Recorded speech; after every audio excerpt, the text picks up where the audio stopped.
আমি চিন্তা করতেছি মেয়েদের পর্দা যদি না থাকে তার একটা ইবাদত আল্লাহর দরবারে কবুল হবে না। ইবাদত যদি মেয়েরা কবুল করতে চায় তাহলে 1 নম্বর আমলের নাম হলো পর্দা। পর্দা করা মানে ত্যাগ করা। ত্যাগ ত্যাগ কি কি ত্যাগ করা? চাচাতো ভাই, ফুফাতো ভাই, মামাতো ভাই, দুলা ভাই, এগুলো যত ভাই আছে একটা ভাইয়ের সাথে দেখা করা যাবে না। কথা কন না কেন? তাহলে নিজের অন্তর চাচ্ছে দেখা করি, কিন্তু ওইটাকে উৎসর্গ করা, ত্যাগ করে দেওয়া, এর নাম হলো কুরবানি। খেয়াল করবেন আমার মা বোনেরা যারা আছেন, শোনেন, আপনাদের 1 নম্বর নেক আমলের নাম হলো পর্দা। একদিন আল্লাহর নবী ফাতেমার কাছে গিয়ে বললেন, ফাতেমা, তুমি কি কখনো বিশ্বাস করেছো তোমার বাবা বিশ্ব নবী বলে আল্লাহ তোমাকে জান্নাত দেবে? এ কথা কি তোমার কখনো মনে হয়? ফাতেমা বলতেছে, বাবা, আমার সব সময় মনে হয় আমার বাবা বিশ্ব নবী, আর এই কারণে আল্লাহ আমাকে জান্নাত দিবে। রাসূল বলেন, ফাতেমা, তুমি ভুল মনে করেছো। তোমার বাবা বিশ্ব নবী বলে আল্লাহ তোমাকে জান্নাত দিবে না। জান্নাতে যদি যাবার চাও তাহলে জান্নাতের আমল করে তোমাকে জান্নাতে যেতে হবে। ফাতেমা বললেন, বাবা, তাহলে বিশ্ব নবীর মেয়ে হওয়ার পরেও আমল করে যদি জান্নাতে যেতে হয় তাহলে জান্নাতে যাওয়ার আমলগুলো একটু বলে দেন। আল্লাহ রাসূল বললেন, ফাতেমা, জান্নাতে যাওয়ার যত আমল মেয়েদের আছে তার মধ্যে 1 নম্বর আমল হলো পর্দা। 1 নম্বর আমল হলো পর্দা। সঙ্গে সঙ্গে ফাতেমা পর্দাকে এমনভাবে গ্রহণ করলেন, আপনারা বুখারী শরীফ যদি পড়েন, তিরমিজি শরীফ যদি পড়েন, তারপরে যদি মুসলিম শরীফ পড়েন, বাইহাকি শরীফ পড়েন, যত হাদিস শরীফ আছে সমস্ত হাদিস শরীফের মধ্যে মা আয়েশা থেকে বর্ণিত হাদিস পাবেন। কারণ 6 লক্ষ হাদিসের হাফেজা হচ্ছে মা আয়েশা, কিন্তু ফাতেমা থেকে একটা হাদিস আপনারা বর্ণিত পাবেন না। আয়েশা কিন্তু হজ করেছে, ফাতেমা কিন্তু হজও করে নাই। এরপরে রাসূল বলেছেন, সাইয়্যিদাতুন নিসাই আহলেল জান্নাহ ফাতেমাতুজ জহরা, আমার কলিজার টুকরা মেয়ে ফাতেমাকে আল্লাহ তাআলা জান্নাতি নারীদের নেত্রী বানায়া দিবে। কোন আমলের কারণে? ফাতেমা তো একটা হাদিসও বয়ান করে নাই, ফাতেমা তো হজও করে নাই, ফাতেমা ইবাদত খুব বেশি করে নাই, যতটুকু ইবাদত করা দরকার ততটুকুই করেছে, কিন্তু তারপরেও আল্লাহ তাকে খাতুনে জান্নাত ডিগ্রি দিয়েছে। রাসূল বললেন, ফাতেমা, আল্লাহ তোমাকে শুধুমাত্র পর্দা বেশি হওয়ার কারণে, শুধুমাত্র পর্দাকে গুরুত্ব দেওয়ার কারণে আল্লাহ তোমাকে জান্নাতি নারীদের নেত্রী বানায় দিছে। সুবহানাল্লাহ।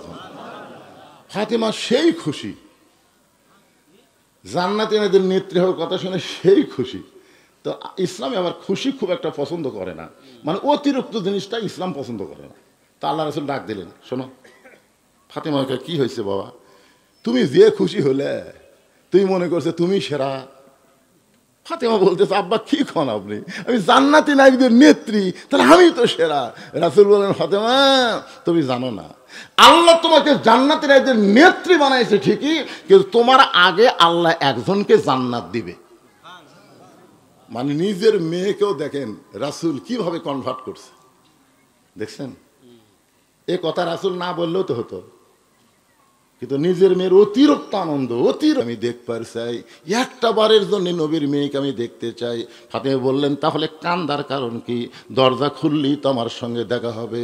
জামিলা বলতেছে, দরজা কেমনি খুলবো, কারণ আমার স্বামী এখন বাড়িতে নাই, স্বামী কাঠ বিক্রি করতে গেছে বাজারে, আর স্বামীর হুকুম ছাড়া নবীর মেয়ে ফাতেমার জন্য দরজা খুলতেও আমি ভয় পাই।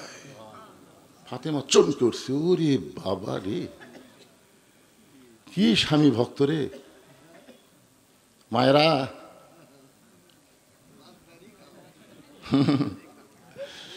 মায়েরা খালি চিন্তা করতেছে রে, একটা মেয়ে মানুষ স্বামীকে আর গুরুত্ব দেয় না, অথচ রাসূল বলেছেন, ফাতেমা, আল্লাহর পরে কাউকে যদি সেজদা দেওয়ার হুকুম থাকতো তাহলে তোমাকে বলতাম হাসান হোসেনের বাপের পাও সেজদা করো, কিন্তু আল্লাহ ছাড়া কাউকে সেজদা করার হুকুম নাই। এ কথার দ্বারা নবী বুঝাই দিলেন, আল্লাহর পরই মেয়ে মানুষের কাছে সবচাইতে দামি ওই মহান ব্যক্তি হলো তার স্বামী। জোরে কোন কথা ঠিক কিনা? পাগলা হোক, ছাগলা হোক, কালো হোক, ফর্সা হোক, বেটা হোক, লম্বা হোক, জন্ম, মৃত্যু আর বিয়া, এই 3টা কার হতো? আল্লাহ যখন দিছে ওইটাই লিয়ে শান্তির সংসার করো। আরে বাবা রে, জামিলা বলতেছে গো নবীর মেয়ে ফাতেমা, আজকের মতো আপনি ফেরত যান। নবীর মেয়ে ফাতেমাকে বলতেছে আজকের মতো আপনি ফেরত যান, কিন্তু আমি দরজা খুলতে পারবো না, তবে আগামীকাল যদি এই সময় আসেন, আসা মাত্র দরজা খুলে দেব, কারণ আমার স্বামী রাত্রেবেলা যখন আমার কাছে থাকবে আমি স্বামীর কাছ থেকে দরজা খোলার অনুমতি নিব। ফাতেমা বললেন ঠিক আছে, আমি আগামীকাল অবশ্যই আসবো ইনশা। ফাতেমার আগ্রহ আরো বাইরে গেছে। যে মেয়েটা স্বামীর হুকুম ছাড়া ফাতেমার জন্য দরজা খোলে না, ওই মেয়েটার ঘরের মধ্যে ঢুকে আমার দেখতে হবে, এমনকি আমল করে, যে আমল করার কারণে আমার আগে আল্লাহ তাকে জান্নাত দিবে। পরদিন আসরের নামাজের পরে ফাতেমা যখন জামিলের বাড়ির দিকে রওনা দেয়, এমন সময় ফাতেমার ছোট্ট ছেলে মায়ের সামনে দাঁড়িয়ে বলে, মা গতকাল বিকাল বেলায় আপনাকে খুঁজা খুঁজা পাইলাম না, আজকেও চোরের মতন চুপি চুপি কোথায় যান, আমি আপনার সঙ্গে যাব। ফাতেমা চিন্তায় পড়ে গেলেন, হাসান যদি হয়তো বুঝান যাইতো, কিন্তু হোসাইন বড় জেদি, এরে কেমনে বুঝাবে। হোসাইনকে সঙ্গে করে জামিলার বাড়ির দরজায়, হোসাইন জামিলার দরজা দিয়ে বলতেছে, মা তুমি এত বড়, মা তুমি এত বড় সম্মানী মানুষ, মা তুমি হাসান হাসানের মা, তুমি নবীর মেয়ে ফাতেমা, তুমি আসাদুল্লাহিল গালিব আমার বাবা আলীর স্ত্রী, এই সাধারণ একটা ঝুবড়ি বাড়ির দরজায় তুমি গতকাল আইসো, আজও আবার চলে আইসো, মা এই বাড়িতে এমন কি আছে যে এই বাড়ির দরজায় আমার মাকে আসতে হয়। এমন সময় ফাতেমা গিয়ে বলতেছে, জামিলা তুমি কি দরজা খুলবা? বলে এক আধ ঘন্টা হলে দাঁড়িয়ে আছি, আপনি আসা মাত্রই দরজা খুলে দিব। ফাতেমা বলতেছেন তাহলে দরজা খুলে দাও। জামিলা বলতেছে আপনার সঙ্গে কে যেন আইছে, চিল্লায় চিল্লায় কথা বলতেছে। ফাতেমা বলতেছে আমার ছোট্ট ছেলে হোসাইন। জামিলা বলতেছে আপনি যদি একা একা আমার ঘরে ঢুকতে চান তাহলে আমি দরজা খুলবো, কিন্তু হোসাইনকে সঙ্গে করে নিয়ে যদি ঢুকতে চান তাহলে আজকের মতো আপনি ফেরত যান, কারণ আমার স্বামী শুধু আপনার ব্যাপারে দরজা খোলার হুকুম দিছে। আপনি একজন সন্তানকে নিয়ে আসবেন, তাকে নিয়ে আপনি ঢুকতে পারবেন না, তাকে বাহিরে রাইকে আপনি একা ঢুকলে তাহলে দরজা খুলে দেব। সঙ্গে সঙ্গে হোসেন বলতেছে, মা এই সাধারণ একটা মেয়ে মানুষ, সাধারণ একটা মেয়ে মানুষ আমার মতো হোসেনের জন্য দরজা খুলবে না, তোমাকেও ফেরত যাবার বলে, এই সাধারণ একটা খারাপ মেয়ের দরজায় তুমি কেন আইছো?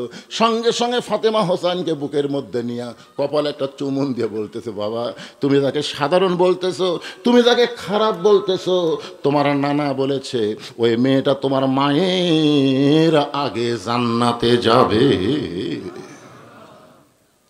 হোসেন বলতেছে আমার নানা এই কথা কইছে, তাহলে তুমি অজাতা এই দরজা ঘুরতে থাকে, আসল জায়গা বাদ দিয়া নকল জায়গা ঘুরে কাম হবে, মসজিদ বাদ দিয়ে আটশির দরবারে গেলে খাওয়া আসা, আসল জায়গা বাদ দেয়া আমার দয়াল বাবার দরবারেতে কেউ ফিরে না খালি হাতে। যতই ঘরেন কাম হবে না, যতই ঘোরেন কাজ হবে না। আজ থেকে 48 বছর আগে আব্দুল আলিম একটা গান গাইছিল, তখন বোঝেননি, আপনারাও হয়তো বোঝেননি, আমিও বুঝিনি। মনে বড় আশা ছিল আমি যাব মদিনায়। আলেম ওলামারা বলল, আব্দুল আলিম ভাই আপনি মূর্খ মানুষ, এই জন্য গানটা ভুল বলতেছেন, আপনি বলেন গানটা শুদ্ধ করে বলেন, মনে বড় আশা ছিল যাব মক্কা মদিনায়। আপনি শুধু মদিনার কথা বলেন, মক্কা কেন বাদ দিলেন? আব্দুল আলিম বলে, রে দুনিয়ার আলেমেরা শোনো, কুল ইন কুনতুম তুহিব্বুনাল্লাহ ফাত্তাবিউনি ইউহিব্বুকুমুল্লাহ। ওই মদিনার মানুষটাকে কেউ যদি নিজের গলার মালা বানাবার পারে, তার আদর্শ যদি গ্রহণ করে নেয়, তাহলে শুধু মক্কা নয়, মক্কার মালিক আল্লাহ পর্যন্ত তার হয়ে যাবে। এখান থেকে আব্দুল আলিম বুঝালো আসল জায়গা মক্কা না, আসল জায়গা হলো মদিনা। সুবহানাল্লাহ, একজন করলেন কেন? মক্কাত নবী ছিল না, মক্কার কাবা ঘরের মধ্যে কাফেররা 360টা মূর্তি ঢুকেছে, জোরে কোন কথা ঠিক কিনা? নবী যখন মক্কা বিজয় করলো তখন ওই কাবা ঘরের মূর্তি টানা টানা ভাঙলো। তার মানে কি বোঝা গেল? নবী আছে যেখানে ইসলাম থাকবে সেখানে, জোরে কোন কথা ঠিক কিনা? নবী নাই, আল্লাহর ঘরের মধ্যেও কাফেররা মূর্তি ঢুকায়, আর নবী আসে মক্কা নবী যখন নবীর পায়ের তলে পড়ে তখন কাবা পরিষ্কার হয়ে যায়। এই জন্যে ফাত্তাবিউনি আল্লাহ বলেছেন নবীকে তোমরা ইত্তেবা করো। হোসাইন ফাতেমার হাতটা ধরে টেনে টেনে আল্লাহর নবীর কাছে নিয়ে গেছে। ফাতেমা আল্লাহর নবীর কাছে গিয়ে জোড়হাত করে বলতে যে বাবা আমার কোনো দোষ নাই, প্রথম দিন গেছি স্বামী ছিল না বলে দরজা খোলে নাই, দ্বিতীয় দিন যাওয়ার পরে হোসাইন সঙ্গে থাকার কারণে দরজা খোলে নাই, আমার কোনো দোষ নাই, আমি আরও 10 বার যাব, তারপরে কোন আমলের কারণে আমার আগে জান্নাতে যাবে এটা আমাকে জানাই লাগবে। হোসেন বলতেছে মা তুমি কার কাছে কি বলতেছো, আসল জায়গায় আইছো, জোরে কোন সুবহানাল্লাহ। মায়ের হাত ছাইড়ে দিয়ে দৌড়ে যায় নানার হাত ধরে বলতেছে নানা আমার মাকে আপনি চেনেন, আমার মাকে আপনি চেনেন? আপনার মাও 6 বছর বয়সে মরছে, আপনার কাছে গল্প শুনছি। আপনার মা কি? আপনার মা কি? আর আমার মা কি? আমার মাকে সাধারণ একটা কাঠুরের বইয়ের দরজা পাঠাচ্ছেন আপনি। আপনি জানেন না কোন আমলের কারণে কাঠুরের বউ জামিলা আমার মায়ের আগে জান্নাতে যাবে? আপনি জানেন না? দুনিয়ার সব আল্লাহ আপনাকে জানায়, আর এটা আপনাকে আল্লাহ জানায়নি। মা ইয়ান্তিকু আনিল হাওয়া ইন হুয়া ইল্লা ওয়াহয়ুন ইউহা। আপনি বলেন তো এই পৃথিবীতে আল্লাহর পরে সর্বপ্রথম যিনি জানে তিনি কে? নবী। কথা কথে সংকোচ করলে হবে না তো, এই পৃথিবীতে আল্লাহর পরেই যিনি সর্বপ্রথম জানে তিনি কে? নবী। জোরে গান তিনি কে? নবী। এই যে একটা তাহির একটা গজল গাছে, আল্লাহর ধন নবীরে দিয়া আল্লাহ আছে গায়েব হইয়া, এ পর্যন্ত কিন্তু ঠিক আছে হুজুর। আল্লাহর ধন নবীরে দিয়া, আল্লাহর এই ধন এর চাইতে বড় ধন আছে? তা আল্লাহর এই কোরআন নবীরে দিয়া আল্লাহ তো গায়েব হয়ে আছে। আল্লাহ কি প্রকাশ না গায়েব? আল্লাহ আছে গায়েব হইয়া, এই পর্যন্ত তাহিরি করলে ঠিকই আছিল, কিন্তু এরপর আবার বলতেছে নবীর ধন খাজা নিয়া। নবীর ধন খাজা একলা নিবে কেন? নবী বলেছেন আল উলামা ওয়ারাসাতুল আম্বিয়া, সমস্ত আলেমরা হলো নবীদের ওয়ারিস। যদি তাহিরি বলতো নবীর ধন সমস্ত আলেম নিয়া তাহলে ঠিক আছিল। নবীর ধন সমস্ত আলেম পাইছে, জোরে কোন কথা ঠিক কি না? তুমি একলা খাজা বাবার কথা কেন বললে? তাও বলতে যদি খাজা দিয়া এ পর্যন্ত বললে তাও ঠিক ছিল, কিন্তু এরপরে বলতেছে কেউ ফিরে না খালি হাতে খাজারে তোর দরবারেতে। এটা একটা মারাত্মক সেরে করেছে, ধরে কোন কথা ঠিক কিনা? আপনারা বলেন কেউ ফিরে না খালি হাতে আল্লাহ তোমার দরবারেতে, কেউ ফিরে না খালি হাতে আল্লাহ তোমার। তা আল্লাহর দরবারে কেউ খালি হাতে ফিরবে না। দুনিয়ার কোনো মানুষ কাউরে কিছুই দিবার পারে? আরো জোরে বলেন পারে? হোসেন বলতেছে না না কোন আমলের কারণে কাঠুরে বউ জামিলা আমার মায়ের আগে জান্নাতে যাবে যতক্ষণ তুমি না বলবা আমি হোসাইন তোমার হাত ছাড়বো না। এই বলে নানার হাত চাইপা ধরছে। এমন সময় নবী ডাক দেয় আলী, আলী রে। সঙ্গে সঙ্গে আলী এসে বলতেছে লব্বাইকে রাসূল আল্লাহ, আমি আপনার সামনে হাজির। রাসূল বলতেছে এই মুহূর্তে তুমি আমার জামাই, হোসাইন আমার নাতি, ফাতেমা হলো আমার মেয়ে, আর আমি হলাম তোমার শ্বশুর, হোসাইনের নানা, ফাতেমার বাপ। কারণ ঘরের মধ্যে কথা হচ্ছে। সুবহানাল্লাহ। এই মুহূর্তে এটি তো আর কেউ নাই, 4 জন। ধরে কোন কয়জন? লাতি, নানা, মেয়ে, জামাই। আলী বলতেছে তুমি আমার জামাই, ফাতেমা আমার মেয়ে, হোসেন আমার লাতি। কোন আমলের কারণে কাঠুরে বউ জামিলা ফাতেমার আগে জান্নাতে যাবে তুমি একটু বলে দাও। আলী বলতেছে হুজুর আপনি কিন্তু আমাকে নিষেধ করছিলেন। রাসূল বলতেছেন আজকে যে বিপদে পড়ছি দেখো তোমার বেটা যে হারে আমার হাত ধরছে, এই তো হাত ছাড়বি না। সঙ্গে সঙ্গে হোসাইন বাবার কাছে গিয়ে বলতেছে বাবা আপনি যদি জানেন কোন আমলের কারণে ওই কাঠুরার বউ, সাধারণ একটা কাঠুরার বউ আমার মায়ের আগে জান্নাতে যাবে, যদি জানেন তাহলে বলেন। আলী বলতেছে বাবা হোসাইন তোমার নানা মাক নিষেধ করেছিল, আজকে যখন বলার হুকুম দিল আনা মাদিনাতুল ইলমে ও আলী ও বাবু হাজরে কোন সুবহানাল্লাহ। আল্লাহ রাসূল হচ্ছে ইলমের শহর, আলী হচ্ছে তার দরওয়াজা। এবার হযরত আলী ফাতেমাকে কাছে ডাক দিয়ে বললেন ফাতেমা কোন আমলের কারণে কাঠুরের বউ জামিলা তোমার আগে জান্নাতে যাবে, তুমি কি ধৈর্য নিয়ে শুনতে পারবা? ফাতেমা বলতেছে এ কথা বলার পিছনে কারণ আলী বলতেছে একজন মেয়ের কাছে আর একজন মেয়ের প্রশংসা করলে মেয়েরা শুনবার চায় না। আমি মেয়ের প্রশংসা করিনি, আমার বইয়ের কাছে খালি বেহেশতের হুরের প্রশংসা করছি, কোনো মেয়ের করিনি। বলছে আল্লাহ যখন জান্নাত দেয়, জান্নাতে হুর দিবি, হুরের নাকের সাইজ এরকম, চোখের সাইজ এরকম। খালি নাক আর চোখের বয়ান করতেই বৌদিকে বালুস বগলের মধ্যে লিয়ে ঘর থেকে বেড়ে যাচ্ছে। কোথায় যাচ্ছে? অন্য ঘরে যাচ্ছি। আপনি হুরলিয়া থাকেন, আপনার বইয়ের তো দরকার নাই। তখনই বুঝলাম বাবা, বইয়ের কাছে হুরের গল্প চলে না, তাহলে অন্য মেয়ের গল্প চলবি? আলী বলতেন ফাতেমা ধৈর্য ধারণ করা লাগবে। সঙ্গে সঙ্গে ফাতেমা আল্লাহর কোরআন থেকে তেলাওয়াত করলেন, ইন্নাল্লাহা মা'আস সাবিরিন, ধৈর্যশীলদের সঙ্গে কে থাকে? আলী বলতেছেন তাহলে শোনো, তোমার কি মনে আছে একদিন দুপুর বেলায় তুমি কানতে কানতে আমার সামনে দাঁড়ায় বললে, ওগো স্বামী, হাসান হোসেন না খাইয়া কানতে কানতে ঘুমায় গেছে, ঘুম থেকে চেতন পাইলেই খাবার বায়না করবে, গোটা ঘর খুঁজে খাবার কিছু নাই, আপনার পকেট খুঁজেও দেখি কিছু নাই, এই জন্যে গোপনে এই ওন্নাটা আপনাকে দিচ্ছি। ওগো স্বামী, এই ওন্নাটা বিক্রি করে যেই টাকা হবে সেই টাকা দিয়ে হাসান হোসেনের জন্য খাবার নিয়ে আসবেন, এরা ঘুম থেকে ওঠার আগেই আপনি খাবার নিয়ে আসবেন।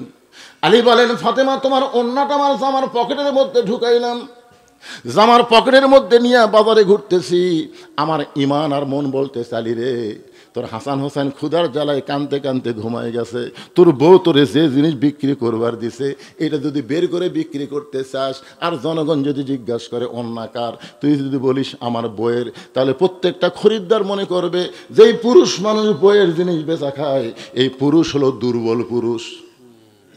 এখন হযরত আলী দুর্বল না সবল? যাকে বলা হয়েছে আসাদুল্লাহিল গালিব, যিনি হচ্ছে আল্লাহর সিংহ, করে কারণ সুবহানাল্লাহ। আলী বলতেন ফাতেমা, তোমার ওন্নাটা পকেটের মধ্যে নিয়ে মন খারাপ করে যখন আমি ঘুরতেছিলাম, হঠাৎ দেখি একজন খরিদ্দার আমার সামনে এসে সালাম দেয়, বলে আলী ভাই, আপনি মনে হয় কিছু বিক্রি করবেন?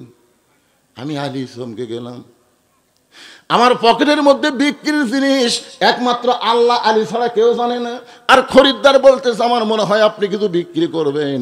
আমি তখন তাকায় দেখি ওই খরিদ্দারের সামনে একটা থলিয়া, সে মুখটা ফাঁক করে ধরলো, আমি পকেট থেকে ওন্না বের করে ব্যাগের মধ্যে ঢুকাই দিলাম, ব্যাগের মুখটা ধরলো, একটা বারও তোমার ওন্নার দিকে ওই খরিদ্দার তাকাইলো না। আমার হাতে 6টা দিরহাম দিয়ে খরিদ্দার যখন চলে যায়, আমি তখন 6টা দিরহাম না এক দৌড়ে দোকানে গিয়ে বললাম, দোকানদার ভাই, আমার হাসান হোসেন ক্ষুধার জ্বালায় কানতে কানতে ঘুমায় গেছে, হয়তো ঘুম থেকে চেতন পেয়ে খাবার চাবে, তাড়াতাড়ি করে এই 6টা দিরহামের যে খাবার হবে এই খাবারটা তুমি আমার এই টোপলা করে দাও। দোকানদার 6টা দিরহামের খাবার টোপলা করে যখন আমার হাতে দিবে, আমি যখন দোকানদারকে 6টা দিরহাম দিব, এমন সময় এক ফকির এসে আমার সামনে কান্দারে বলে, আলী রে, আজকে 3 দিন হলে আমার বাড়িতে কোনো খাবার নাই, যদি পারো আল্লাহর হস্তে আমাকে একটু সহযোগিতা করো। আলী বলতে ফাতেমা, আমার এত রাগ হয়ে গেল, আমি 6টা দিরহাম দিয়ে খাবার টোপলা নিব, আর এমন সময় ফকির আমার সামনে বায়না ধরছে। আমার এত রাগ হলে আমি মনে হয় ফকিরে কিছু বলবো, কিন্তু এমন সময় আল্লাহর কোরআন আমার সামনে এসে বলতেছে, আম্মা সাইলা ফালা তানহার, আলী রে, সাইলকারীর সঙ্গে খারাপ ব্যবহার করিস না। আমি আল্লাহর কোরআনকে দাম দিতে গিয়ে মনে মনে সিদ্ধান্ত নিলাম, একটা দিরহাম ফকিরকে দিব, 5টা দিরহাম দিয়ে খাবার নিব। এই মনে করে ফকিরকে যখন একটা দিরহাম দিবার চাই, এমন সময় আল্লাহর কোরআন বলে, ওমা তুনফিকু মিন শাইইন ফি সাবিলিল্লাহি ইউওয়াফা ইলাইকুম ওয়া আনতুম লা তুজলামুন। আলী, একটা দিরহাম যদি ফকিরকে দেস, আল্লাহ তোকে 10টা দিরহাম ফেরত দিবে। ইউওয়াফা ইলাইকুম, যদি 2টা দিরহাম দেস, আল্লাহ তোকে 20টা দিবে। যদি 6টা দিরহাম ফকিরকে দেস রে আলী, আল্লাহ তোকে 60 দিরহাম ফেরত দিবে। আলী বলতেছেন ফাতেমা, আল্লাহর কোরআনকে বিশ্বাস করে আমি ফকিরকে 6টা দিরহাম দিয়ে দিলাম।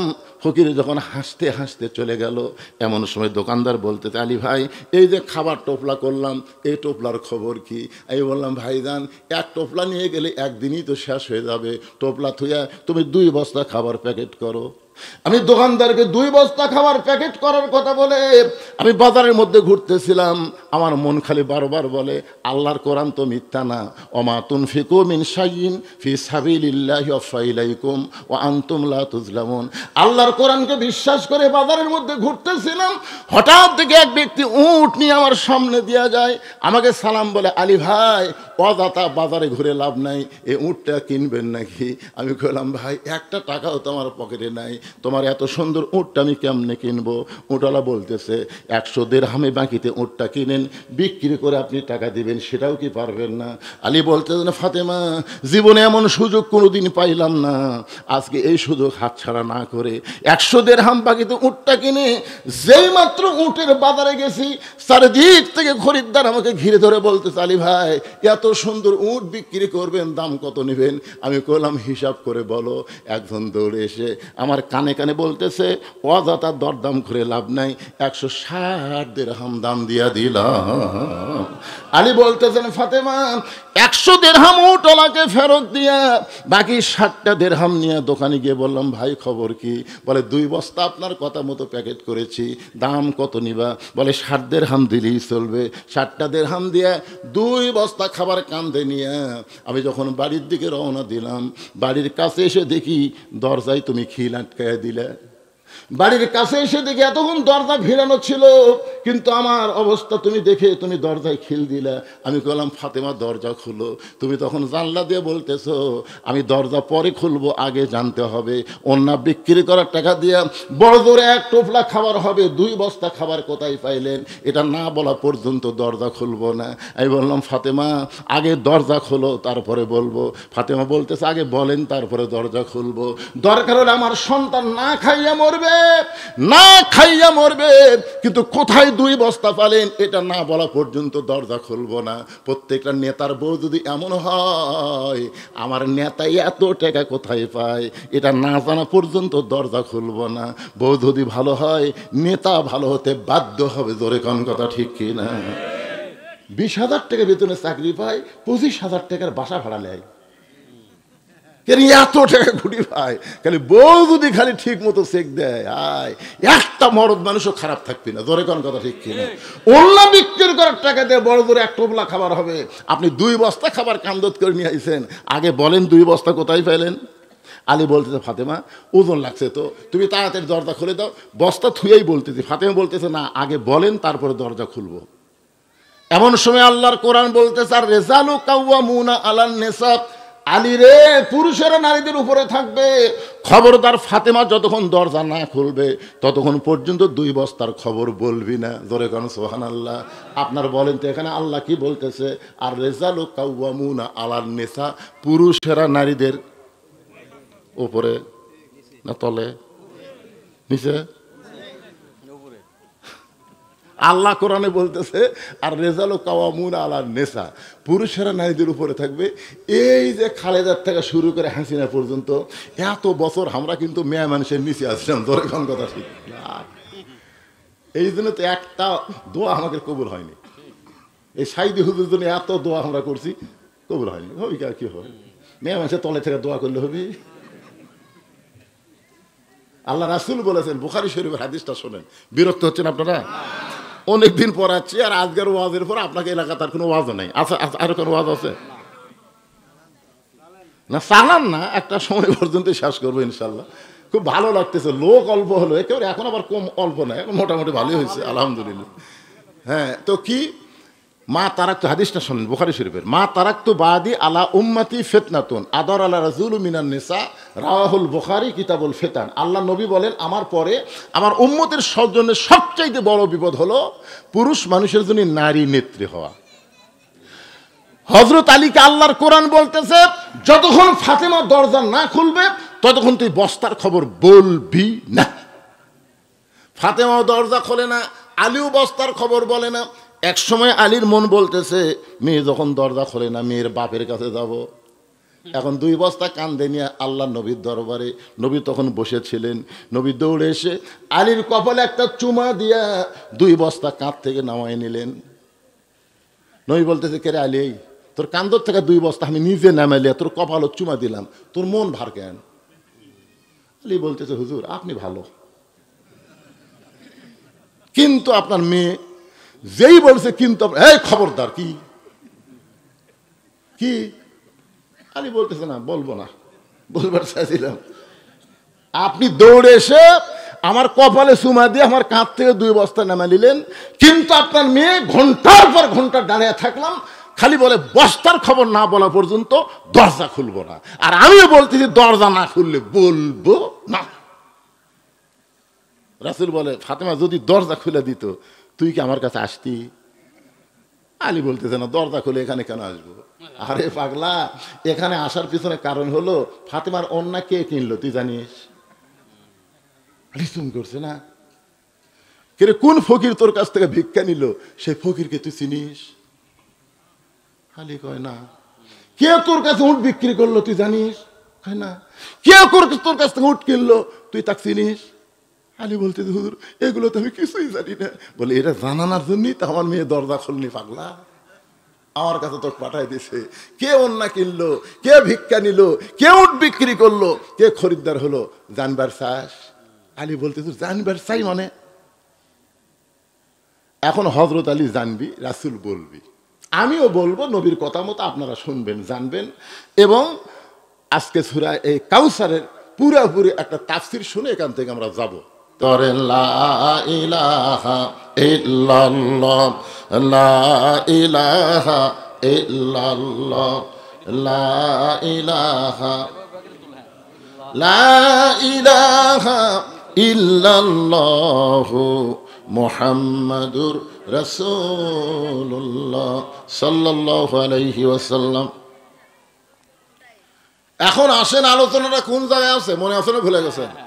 আলী কিন্তু ফাতেমাকে বলতেছে, কোন আমলের কারণে কাঠুরের বউ জামিলা তোমার আগে জান্নাতে যাবে? সে আমলের কথা বলবার যা এখানে বিশাল একটা দানের ওয়াজ হয়ে গেল। জোরে কোন কথা ঠিক কিনা? রাসূল বলতেছে, আলী রে, আলী শোন, ফাতেমা হলো পর্দানিশী। ফাতেমার ওড়না দুনিয়ার কোনো মানুষ কিনুক, এটা আল্লাহ পছন্দ করে নাই।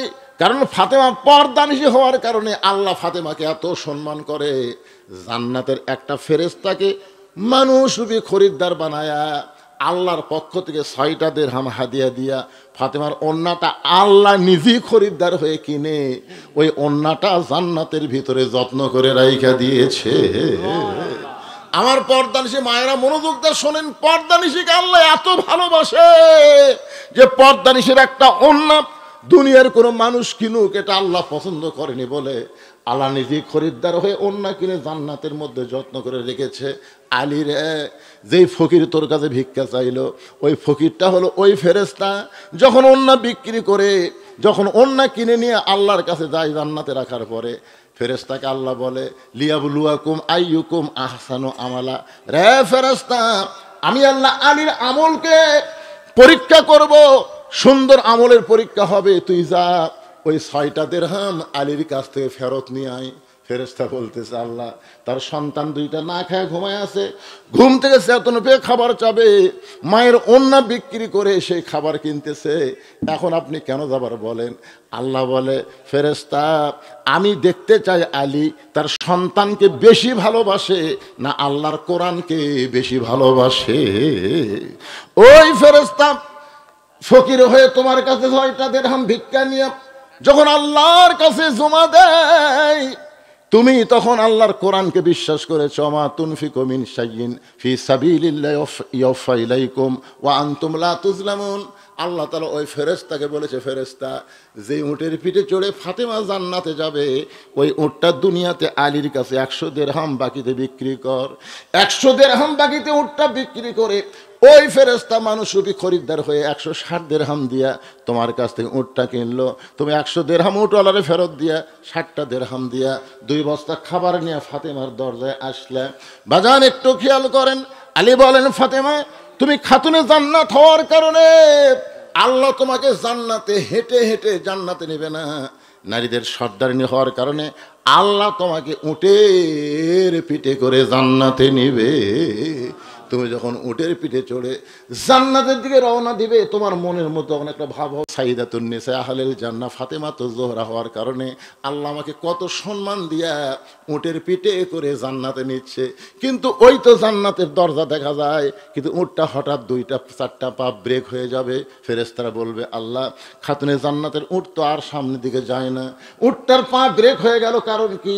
আল্লাহ বলে, উটটা যদি যাবার না চায়, উটটাকে টেনে টেনে জান্নাতে নিয়ে যাওয়া লাগবে। ফেরেশতা বলতে, আল্লাহ, উটের কি ধরে টানবে? উটের তো টানার মতন কিছুই নাই। আল্লাহ তখন বলে, ও ফেরেশতা, ওই যে ফাতেমার ওন্না কিনে আমি জান্নাতের মধ্যে যত্ন করে রাইখা দিয়েছি, ওই ওন্নাটা উটের গলায় বেঁধে দাও। আল্লাহর বান্দা আলী বলতেছে, ফাতেমা ওই ওন্নাটা উটের গলায় বেঁধে দিবে, ওন্নার একটা অংশ নিচের দিকে ঝুলতে থাকবে। এবার ফেরেশতারা বলবে, আল্লাহ, এখন কে ওন্না উটটাকে টেনে টেনে জান্নাতে নিয়ে যাবে? আল্লাহ তখন ডাক দিবেন, জামিলা, রে কাঠুরার বউ জামিলা, তুমি কোথায়? তোমার স্বামী সব সময় গোপনে গোপনে দোয়া করতো, আল্লাহ, আমার যে বউটা নবীর মেয়ে ফাতেমার জন্য দরজা খোলেনি, আমার হুকুম ছিল না বলে আমি গরিব কাঠুরিয়া আমার বউকে কিছুই দিতে পারি না এই দুনিয়াতে। আল্লাহ আমাকে এত সম্মান দেওয়ার কারণে আমার হুকুম ছিল না বলে নবীর মেয়েকে দরজা থেকে ফেরত দিয়েছে। আমার সেই বউটাকে তুমি সবার আগে জান্নাত দিও। স্বামীর দোয়া আল্লাহ কেমনে ফিরাবে? এই জন্য আল্লাহ বলে, জামিলা, যাও যাও, ফাতেমার উটটাকে টেনে টেনে জান্নাত নিয়ে যাও। আলী বলে, ফাতেমা, তুমি মনে করতেছো আমি জান্নাতে যাচ্ছি, আমি জান্নাতে যাচ্ছি, কিন্তু আল্লাহর কৌশল হলো উটের পিঠ থেকে তোমার পা জান্নাতে দেওয়ার আগে ওই কাঠুরের বউ জামিলার পা জান্নাতে আগে যাবে। সঙ্গে সঙ্গে ফাতেমা বলে, আল্লাহ, যে মেয়েরা পর্দার মধ্যে থাকবে আর যে মেয়েরা স্বামীর কথা মতো চলবে, এই সকল মেয়েদেরকে ফাতেমা জামিলার সাথে জান্নাত দিও। সুবহানাল্লাহ বলেন। আমার মায়েরা, আজকে সব ওয়াজ আপনাদের জন্য করে দিলাম মা। এবার আসেন, ফাসাল্লি রব্বিকা, নামাজের উপর দীর্ঘ সময় ওয়াজ করেছি। 2 নম্বর হলো অনহার। অনহার মানে কুরবানি। এখন একটা কুরবানি নিয়ে আমি একটা গান গাবো, মাত্র 4টা লাইন, একটু মনোযোগ দিয়ে শুনবেন। এখানে কুরবানি মানে কোন অর্থে কুরবানি,